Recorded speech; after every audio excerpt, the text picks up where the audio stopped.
Subscribe करें और bell दबाएं ताकि कोई खबर रह न जाए।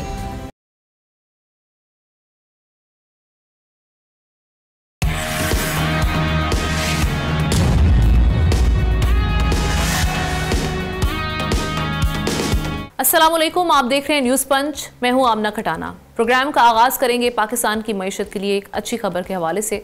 पाकिस्तान और IMF के दरमियान स्टाफ लेवल मुआहिदा तय पा गया है। इस मुआहिदे की अभी IMF बोर्ड मंजूरी देगा, जिसके बाद पाकिस्तान को 1 अरब 20 करोड़ डॉलर की किस्त जारी की जाएगी। IMF के मुताबिक माली साल 2025 में पाकिस्तान का करंट अकाउंट 14 साल बाद पहली बार सरप्लस में आया है, जबकि अफरात ज़र पर काबू पाया गया और ज़र मुबादला के ज़खायर में बेहतरी देखी गई है। आलमी मालियाती इदारे ने पाकिस्तानी मईशत की कारकर्दगी को हौसला अफजा करार देते हुए 3 से 3.5% शरह नमू की पेशगोई की है। पाकिस्तान ने IMF से 2.5 करोड़ डॉलर का पहला कर्ज दिसंबर 1958 में हासिल किया था और उसके बाद से अब तक पाकिस्तान 20 से ज़ायद मरतबा IMF से कर्ज हासिल कर चुका है। 2024 का मौजूदा मुआहिदा 7 अरब डॉलर का है, जो पाकिस्तान को 3 साल में मिलेंगे। अब किस तरह से इम्पैक्ट इसका आएगा और इन्वेस्टमेंट है, अब इसमें मजीद क्या शराइत ऐड की गई हैं, इसी पर बात करने के लिए एहतशामुल हक साहब सीनियर एनालिस्ट हमारे साथ हैं। उनके साथ साथ चौधरी अकमल साहब इकोनॉमी एक्सपर्ट, वो भी हमें ज्वाइन कर चुके हैं। दोनों को वेलकम करते हैं प्रोग्राम में। चौधरी साहब, ये IMF स्टाफ लेवल मुआहिदा तो हो गया, अब अगली जो हमारा एग्जीक्यूटिव बोर्ड की मंजूरी है, उससे पहले कौन सी ऐसी शराइतें हैं जो बाकी रह चुकी हैं और कोई नई स्ट्रक्चरल कंडीशंस तो नहीं ऐड की गई इस मुआहिदे में? साथ ही साथ पोटेंशियल चैलेंजेस आप क्या देख रहे हैं इन पर इम्प्लीमेंटेशन में? जी, अब जो है वो स्टाफ लेवल एग्रीमेंट तय पा गया है और उसमें कोई बहुत ज़्यादा एडवांस लेवल की या कोई मज़ीद शराइत का तकाजा तो नहीं किया गया। अलबत्ता चंद एक जो सजेशंस हैं और जो पिछली रिपोर्ट है उसी को ही बेस बनाया गया है। उसके बाद एग्जीक्यूटिव डायरेक्टर्स की मीटिंग है, वो एक फॉर्मल सी एक वो होती है और उसके बाद इंशाल्लाह इसकी अप्रूवल हो जाएगी। ओवरऑल जो मैक्रो इकोनॉमिक जो स्टेबिलिटी है उसको इंडोर्स किया है IMF ने और बरक्स वर्ल्ड बैंक की जो फोरकास्ट थी उससे ज़्यादा रियल जो GDP ग्रोथ है वो प्रोजेक्ट की है पाकिस्तान के 3.5%।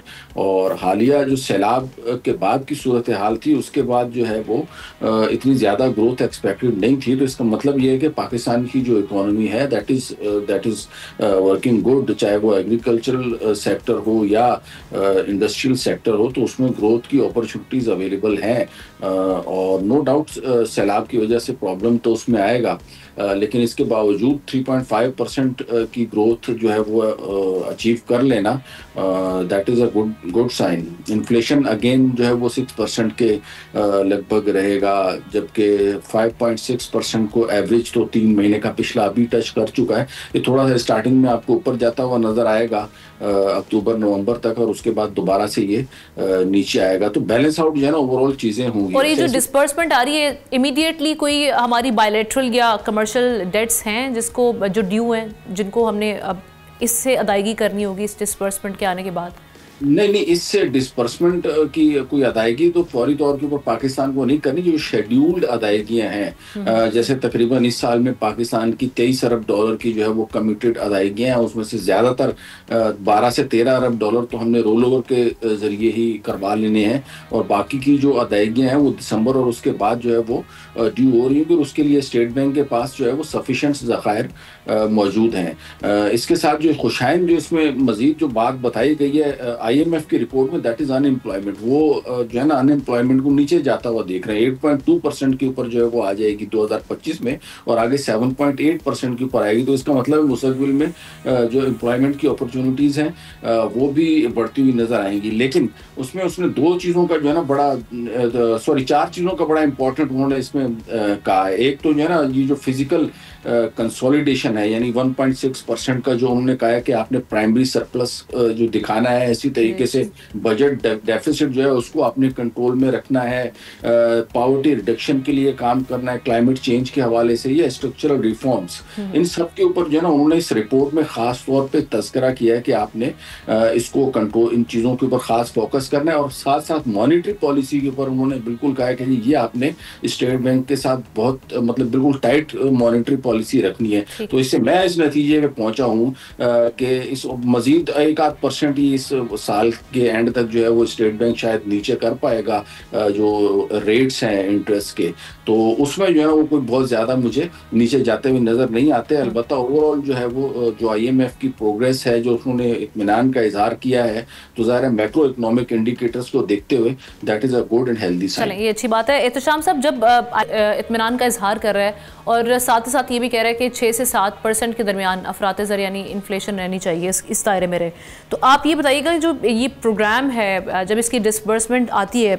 इस प्रोग्राम से रिलेटेड, तो उसका इन्फ्लेशन या आम आदमी की ज़िंदगी पर भी कोई असर पड़ता है? कुछ बेहतरी के इम्कानात होते हैं? और साथ ही साथ ये भी कहिएगा कि स्टाफ लेवल जो एग्रीमेंट हुआ है इसमें इंटरेस्ट रेट से मुतालिक कोई तब्दीली शामिल तो नहीं है जो आपने स्टडी की है?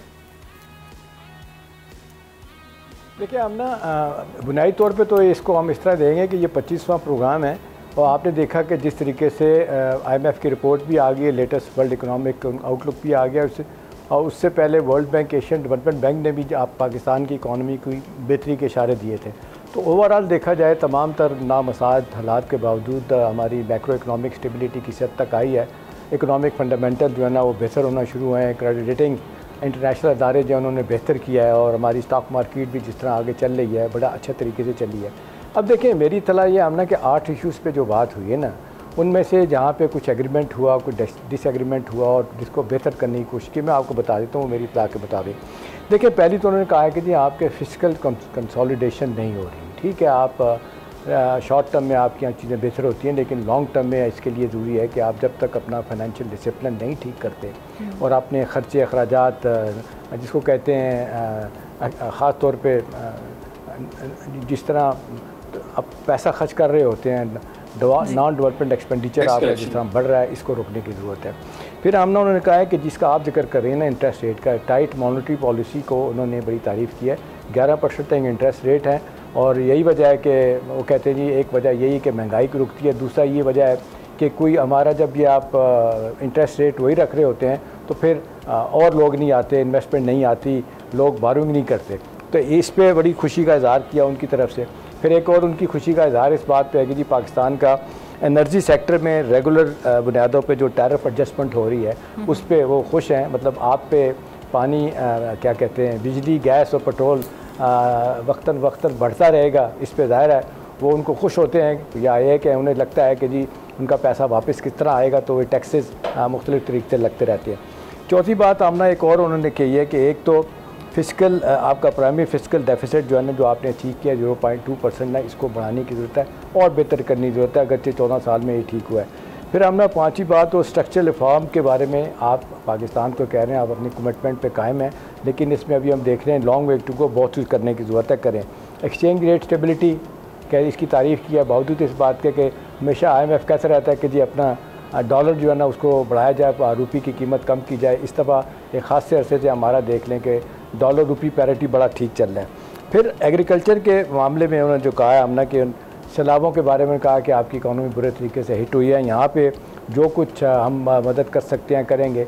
अगरचे इसके बारे में उन्होंने नहीं बताया कि इस पे हमारा ग्रोथ रेट किस हद तक इफेक्ट करेगा, किस तरह। अगरचे हम देखते हैं इकॉनमी का मेन स्टे हमारा एग्रीकल्चर के ग्रोथ के पे ही होता है, हमेशा 3-3.5% जब आता है तो उसमें 2.5% एग्रीकल्चर ग्रोथ होती है, क्योंकि आज भी GDP का 23% एग्रीकल्चर हमारा है ये।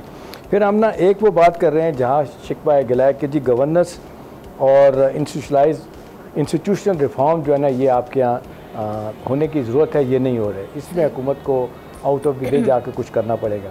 फिर एक बात है, वो कह रहे हैं 8वीं बात के स्टेट बैंक को जो फर्दर एटोनॉमी देने की जो बात हो रही है, वो कहते हैं मज़ीद इसको ओपन करें, इसके अख्तियारात बढ़ने चाहिए। एक ज़माने में तो स्टेट बैंक को कहा जाता था कि जी मिनिस्टर ऑफ फाइनेंस का मॉनिटरी विंग है, अगरचे वो तो नहीं है, लेकिन फिर भी वो कहते हैं इसको मज़ीद आज़ादी दी जाए, अपने तौर पर फैसले करें।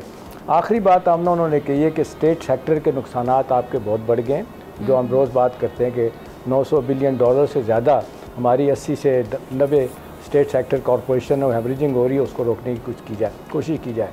और आखिरी इम्पॉर्टेंट बात आमना ये कि आपने देखा कि पाकिस्तान में ऐसा हुआ है कि जब अमेरिका के साथ हमारे ताल्लुकात इतने अच्छे नहीं होते तो IMF हमारे पर सियासी शराइत भी लगाता है, जो कि उनका मैंडेट नहीं है, लेकिन जब उनका मूड ठीक होता है अमेरिकियों का, तो हमारे साथ सलूक अच्छा होता है।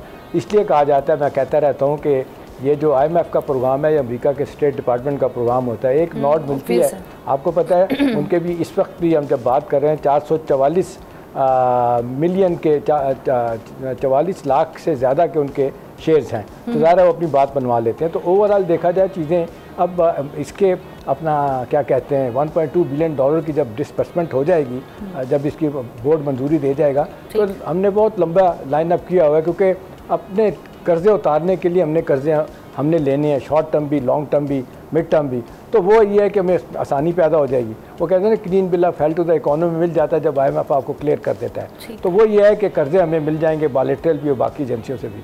लेकिन असल बात और आखिरी बात आमना ये है कि जब तक अपने पाँव पे नहीं खड़ेंगे, FBR जब टैक्स बेस नहीं बढ़ाएगा, हमारे फिस्कल डेफिसिट हमारा कम नहीं होगा, एक्सटर्नल सेक्टर पे हमारी बरामदात नहीं बढ़ेंगी, रेमिटेंसी बेहतर हुई हैं और उनको नहीं बढ़ाया जाएगा, तो हमारी एक्सटर्नल सेक्टर पे हमारे इन्फ्लोज का एक इशू हमेशा रहेगा। ऑब्वियसली, बिल्कुल ठीक।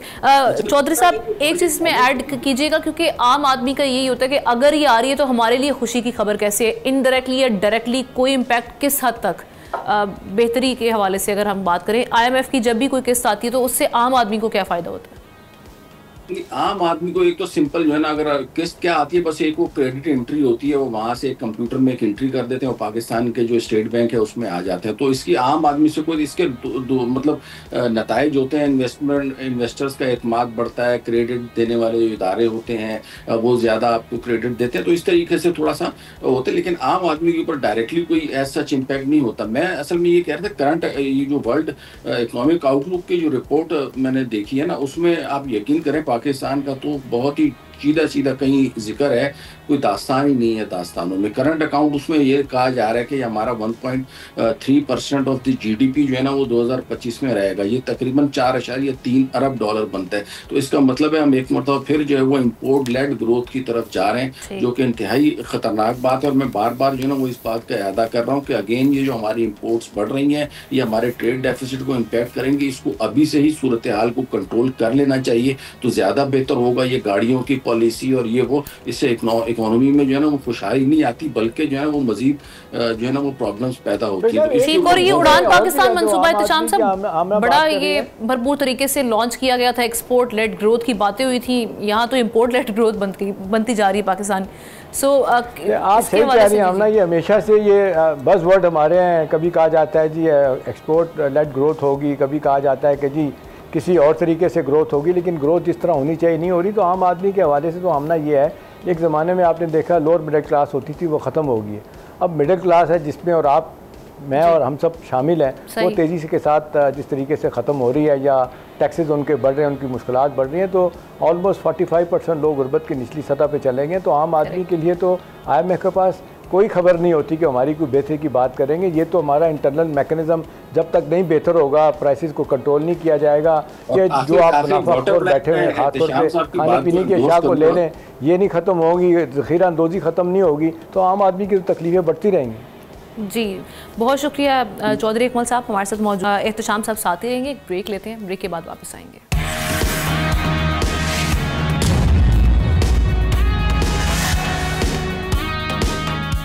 Welcome back. कुछ बात करते हैं TLP के प्रोटेस्ट के हवाले से। पुरतशद्दुद ये एहतजाज हुआ और इस दौरान इतलात आ रही हैं कि एक पुलिस अफसर शहीद और दर्जनों एहलकार जख्मी हुए हैं।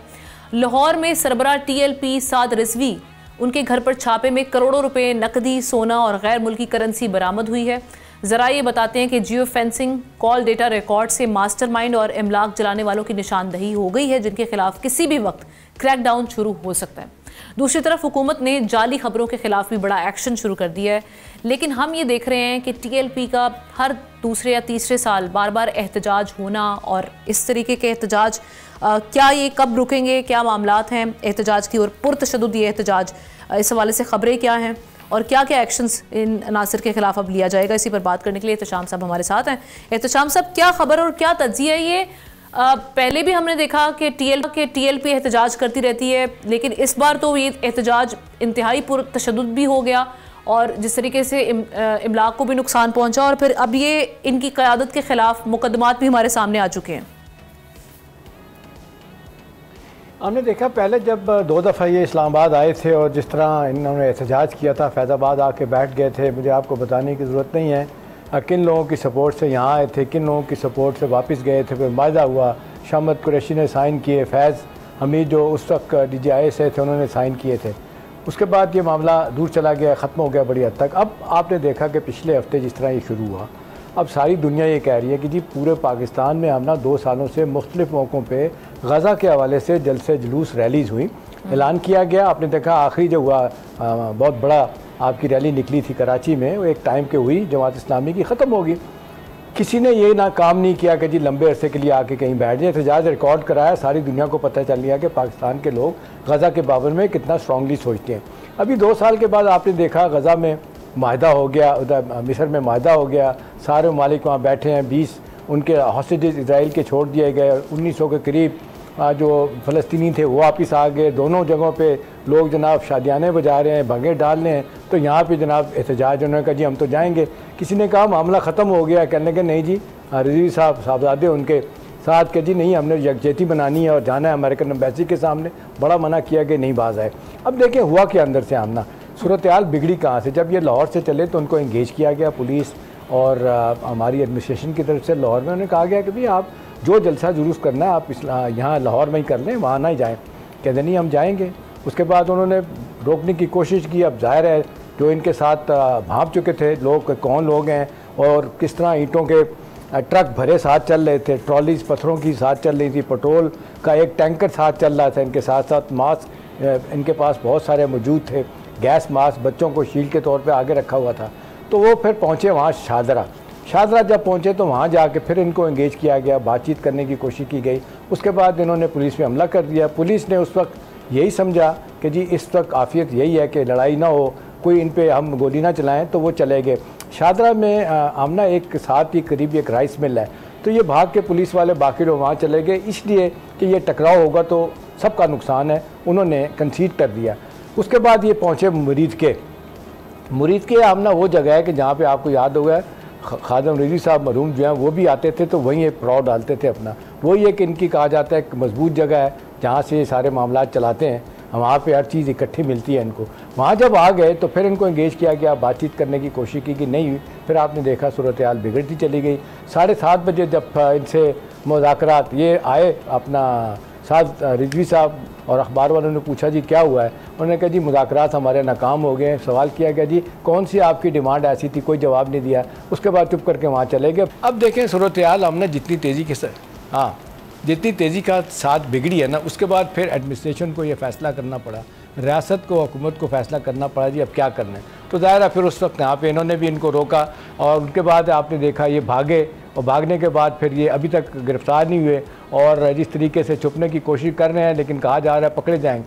अच्छी बात है आमना के जिस तरह नादरा और बाकी अपना अदारों के साथ मिलकर जियो फेंसिंग करके इन्होंने इनके सहूलतकार और जो फाइनेंसर है ना वो उनको गिरफ्तार किया है। कुछ पकड़े गए हैं, कुछ पकड़े जाने वाले। लेकिन ना यहाँ तो सियासत को भी पैसा बनाने की सियासत होती है, मज़हब के नाम पे भी पैसा बनाया जाता है। अभी 14 करोड़ रुपया घर से निकला है, 2 किलो सोना और गैर मुल्की करेंसी है, ये सारी चीज़ आए हैं सामने।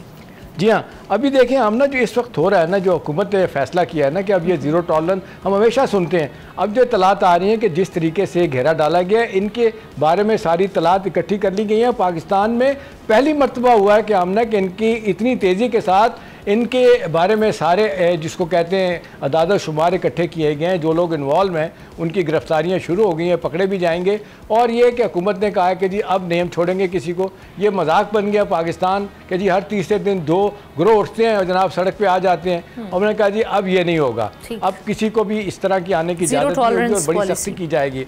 और इसमें एक और आखिरी बात आमना जो बड़ी मेरा ख्याल है अहम है, वो इसमें ये देखने वाली बात है कि जो जितने नुकसानात हुए हैं वो हुकूमत की तवक्को की जा रही है कि जो प्राइवेट लोगों के नुकसानात हुए हैं उनको किस तरह पूरा किया जाएगा, वो हुकूमत हमदर्दाना इस पर गौर कर रही है। दूसरा है कि वहाँ पे जो कारोबार तबाह हुआ, उसके बाद अब भी कितने दिन हो गए आप देख लें, सूरत हाल पंजाब में ठीक नहीं हुई। तो अब तो यही लगता है कि भागम भाग है और इनका अब हर तरह के ठिकाने जो हैं उन पर गिरफ्तारियों के लिए छापे मारे जा रहे हैं, पकड़े जाएंगे। और दोनों भाइयों पे कत्ल का मुकदमा है, इनकी जान नहीं छूटेगी। अब लगता है कि फैसला कर लिया गया है कि इस जमात पे पाबंदी लगाने की पूरी तैयारी एक दफ़ा फिर कर ली गई है। जी ओके, और गिरफ्तारियां भी हम इस सिलसिले में देख रहे हैं, तेज़ी से कई कारकुन गिरफ्तार भी हैं और जो जख्मी हैं उनके भी बाद में गिरफ्तारियों की इतलात हैं। बहुत शुक्रिया एहतशाम साहब, आपने इस पर अपनी खबर और तज्जिया पेश किया। Moving on to our next story, which is about Pakistan-Afghanistan conflict. Afghan हुकूमत सरहद पर हम देख रहे हैं कशीदगी बढ़ती चली जा रही है। कुरम और स्पिन बोल्दिक सेक्टर्स में अफगान तालिबान और फितनतुल खवारिज की अनप्रोवोकेटिव फायरिंग, इस पर पाक फौज ने भरपूर और फैसला कुन जवाब दिया है, जिससे 6 टैंक्स पोजीशंस अमले समेत तबाह हो गई हैं, जबकि 8 पोस्टें और दर्जनों दहशतगर्द हलाक हुए हैं। ये हमले नाजरीन ऐसे वक्त में हुए जब अफगान वजीर खारजा भारत के दौरे से वापस लौटे और अफगानिस्तान की तरफ से हमलों में गैर मामूली इजाफा देखने में आया है। इन हमलों ने भारत अफगानिस्तान नेक्सस को बेनकाब कर दिया है। पाक आर्मी के तर्जुमान ने वाज़ेह किया कि भारत इलाकाई अदम इस्तेहकाम की जड़ है। चाइना ने सूरत हाल पर शदीद तशवीश जाहिर की है और साथ ही साथ सालिसी की पेशकश भी की है, जबकि JUIF के अमीर मौलाना फजलुर रहमान साहब ये कह रहे हैं कि वो मुज़ाकरात के लिए किरदार अदा करने को तैयार हैं। उनके इस्टेब्लिश हुए कॉन्टेक्ट अफगान के साथ उनके मुताबिक, और वो ये कह रहे हैं कि वो ये चाहते हैं, दूसरी साइड भी ये चाहती है कि मामले को अफहाम व तफहीम से हल कर लिया जाए। अब क्या मामलात बनेंगे, दोबारा से इंगेजमेंट्स यानी डिप्लोमेटिक ऑप्शन को अवेल किया जाएगा, या फिर जो हम देख रहे हैं कि झड़पों में तेज़ी है, इसी तरीके से जवाब मिलता रहेगा। इसी पर बात करने के लिए ब्रिगेडियर रिटायर्ड मसूद अहमद खान साहब ने हमें ज्वाइन किया। Thank you so much Masood साहब।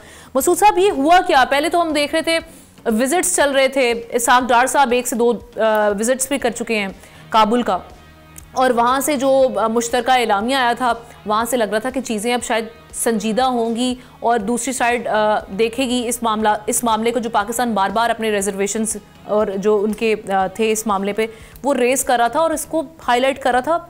ना सिर्फ हम कर रहे थे बल्कि मॉस्को फॉर्मेट में भी ऐसी ही बातें हुई, लेकिन उसका जवाब हमने अजीब सा देखा कि अब सूरत हाल ही बदल गई है। ख़ास तौर पे जब आप विज़िट कर रहे हैं इंडिया का और आप ख़ुद को एक्सपोज कर रहे हैं कि आपका वाकई एक नेक्सस है, अज़ाइम कुछ और है, और साथ ही साथ मौलाना फजलुर रहमान साहब से भी राब्ते हो रहे हैं और वो कह रहे हैं अफहाम व तफहीम से हम मामलात को सेटल करना चाहते हैं। सो आपको समझ में आ रहा है कि एक कन्फ्लिक्ट है, तजाद है फेल में और कॉल में?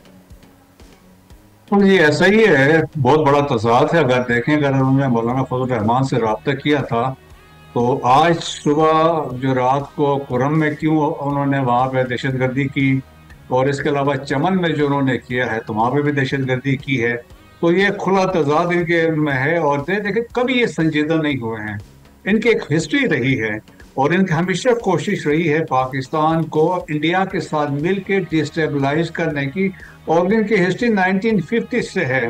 उस वक्त जब खाद इनकी इंटेलिजेंस एजेंसी थी इंडिया अफगानिस्तान की, वो रा के साथ मिलकर कर रही थी, और सब्सिक्वेंटली और इसके बाद हमने देखा कि NDS और रा मिल गए, और फिर जो अभी GDI है जो तालिबान रजीम की एजेंसी है विद रा, और उन्होंने ये किया। और दोनों का मकसद एक ये है कि दोनों ने पाकिस्तान को एक्सेप्ट नहीं किया है as a independent sovereign state. So therefore इनके इस हिसाब से इनकी कोशिश यही होती है कि पाकिस्तान को they are hatching conspiracies, Pakistan को डिस्टेबलाइज करे। वरना आप देखें ना, दरमियान में पाकिस्तान है, इंडिया कहीं और है, कोई कंटिग्यूअस बॉर्डर नहीं है, लेकिन अफगानिस्तान को उसको बहुत ज्यादा फिक्र है।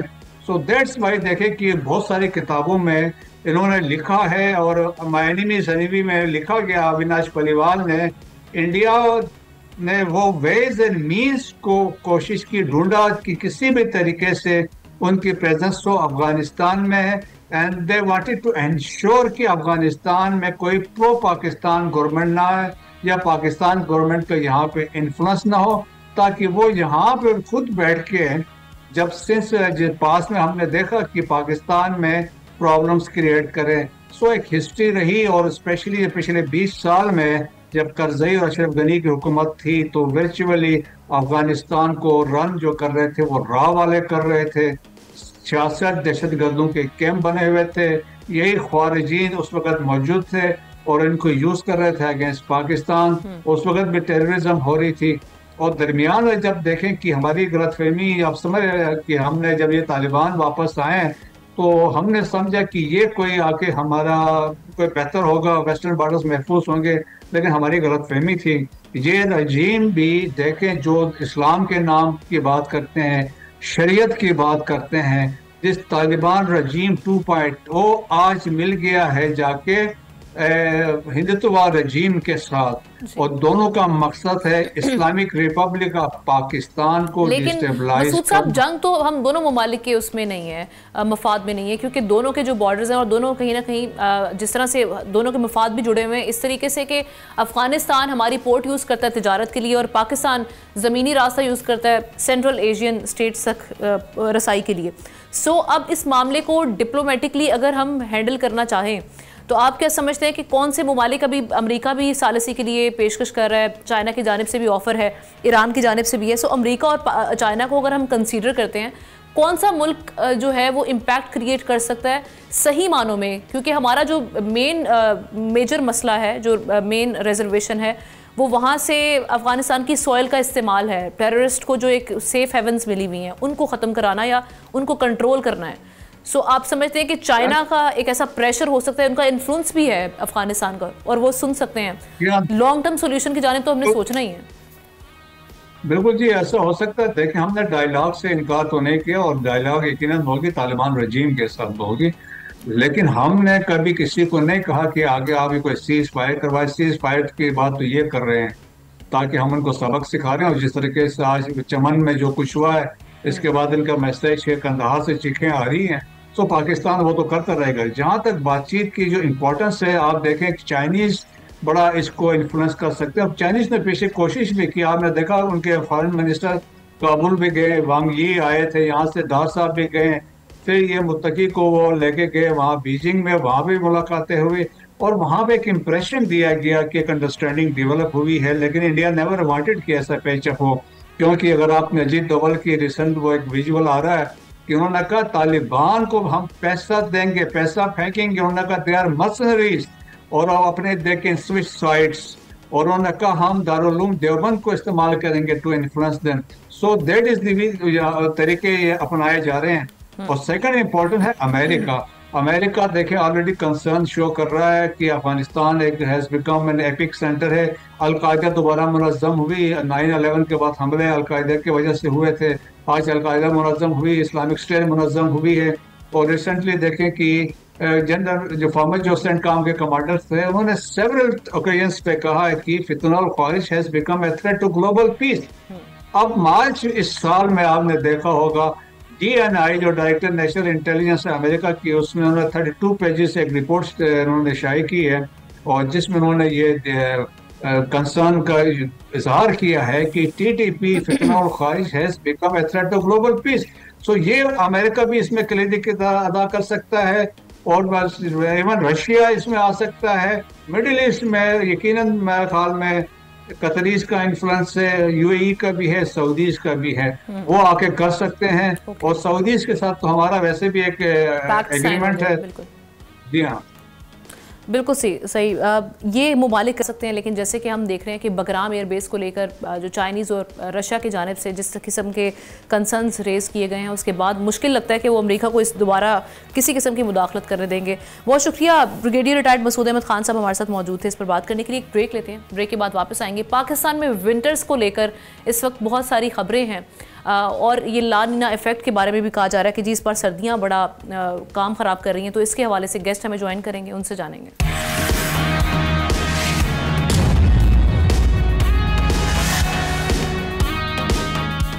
Welcome back. प्रोग्राम के आखिर में कुछ मौसम की सूरत हाल के हवाले से बात करते हैं। नाजरीन, मौसमियाती तब्दीलियाँ दुनिया और बिलखसूस पाकिस्तान के लिए डरावना ख्वाब बनती जा रही हैं।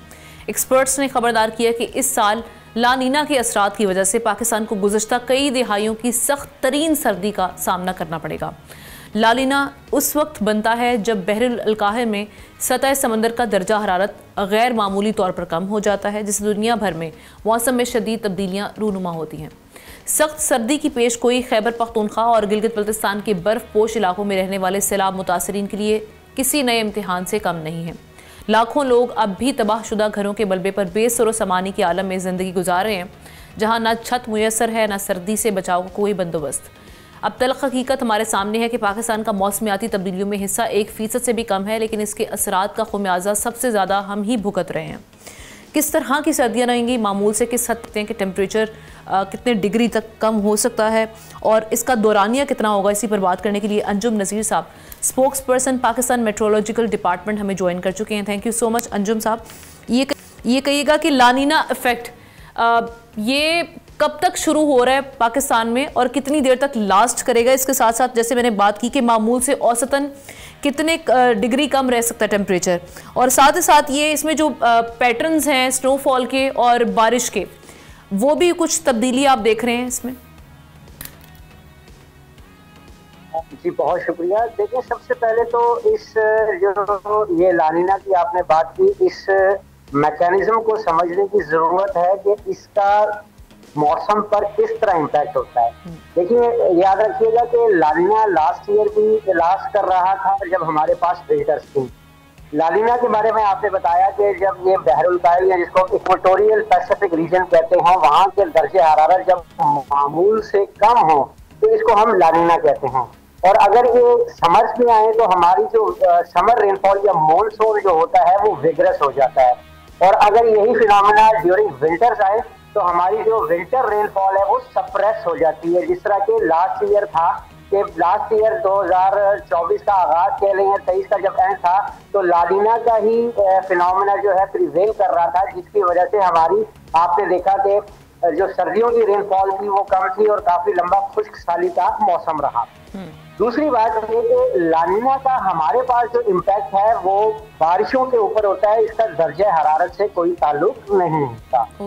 तीसरी बात, ये लानीना इतना स्ट्रॉन्ग नहीं है। वीक लानीना का जो है वो इम्पैक्ट जो है वो तकरीबन वो आगाज हो चुका है, और ये इस बात की तवक्को है कि ये एंड ऑफ जनवरी तक लास्ट करेगा और उसके बाद फरवरी से न्यूट्रल फेज का आगाज हो जाएगा, जिसपे हम मुल्क के बालाई इलाकों या रेनी एरियाज में कुछ रेन स्पेल्स देख सकेंगे, जो कि लास्ट ईयर मार्च में जाके हमने देखी थी। तो टेम्परेचर के साथ लानीना के इम्पैक्ट को जोड़ना बिल्कुल ठीक नहीं है। हाँ, बहुत स्ट्रॉन्ग लानीना हो तो उसकी वजह से जो पोलर वॉर्टेक्स है वो वीक होता है, जिसकी वजह से जो पोलर आउटब्रेक्स होते हैं या पोलर रीजन की शदीद सर्द हवाएं हैं वो लोअर लैटिट्यूड तक, मिड लैटिट्यूड तक, यानी जो हम अफवाहें बातें सुन रहे हैं, जो रिपोर्ट्स देखे हैं अंजुम साहब, जो हम अफवाहें या बातें सुन रहे हैं और जो जिस तरह से रिपोर्ट किया जा रहा है इस मामले को कि जी इस बार नाकाबिले बर्दाश्त सर्दी होने जा रही है, ऐसे मामलात नहीं होंगे सादा अल्फाज में? ऐसे मामला जी बिल्कुल, इसमें कोई सदाकत नहीं है। WMO की जो लॉन्ग रेंज फोरकास्ट है उसके हिसाब से अगर देखें तो हमारे दिसंबर और जनवरी में हमारे जो बलाई इलाके हैं वहाँ के दर्जा हरारत मामूल से ज्यादा रहने वाले हैं। ठीक। अच्छा, आपने बारिशों के पैटर्न के हवाले से बात की कि उस पे इसका इफेक्ट होता है, वो जरा बताइएगा, क्या बारिशें बढ़ जाती हैं, क्या मामलात होते हैं लानीना इफेक्ट में? देखिए, जब लानीना इफेक्ट अगर ड्यूरिंग समर्स हो, गर्मियों के टाइम में ये जो आपका फिनोमेना है ये सेट हो जाए तो हमारी जो मॉनसून की बारिशें हैं वो मामूल से बहुत ज्यादा होती हैं, जैसा कि हमने 2022 में देखा। 2020, 21, 22 ये 3 साल जो है समर्स के दौरान लानीना था, जिसकी वजह से हमने पाकिस्तान में अच्छी रेनफॉल देखी, फ्लडिंग्स भी देखी, और इसको हमने ट्रिपल डिप लानीना का नाम दिया था। जबकि पिछले साल 2023, 2024 में ये लानीना का जो फैक्टर है ये सर्दियों में आया, जिसकी वजह से हमने ये देखा कि हमारी जो विंटर रेनफॉल है वो सप्रेस रही, मामूल से कम रही। इस साल भी इस बात की तवक्को है कि ये वीक लानीना है जो कि सेट हो चुका हुआ है और ये जनवरी तक लास्ट करेगा, जिसकी वजह से हमारा दिसंबर और जनवरी का महीना इंक्लूडिंग नवंबर इसमें बारिशें मामूल से कम रहेंगी। सही, यानी बारिशें जो हैं वो मामूल से कम होंगी और इसका टेम्परेचर से कोई इतना खास ताल्लुक नहीं है। Thank you so much Anjum Nazir साहब हमें लिए, क्योंकि हम ये देख रहे थे कि एक्साइटमेंट के साथ साथ कहीं ना कहीं ये एक तशवीशनाक सूरत हाल भी थी उन लोगों के लिए जो बेसर सामानी के आलम में ज़िंदगी गुजारे हैं, ख़ास तौर पर जो हमारे बलाई इलाकों में रहने वाले लोग हैं, गिलगित बल्तिस्तान हो, KP के कई इलाके हों, वहाँ के लोगों के लिए बड़ा तशवीशनाक सूरत हाल और ख़तरनाक सूरत हाल बन सकती थी अगर ये बहुत ज़्यादा सर्दी वाली सूरत हाल पैदा होती। Thank you so much Anjum Nazir साहब को हम शुक्रिया अदा करते हैं। प्रोग्राम का वक्त नाजरीन ख़त्म हो जाता है, इंशाल्लाह आपसे कल मुलाकात करते हैं। अल्लाह हाफ़िज़।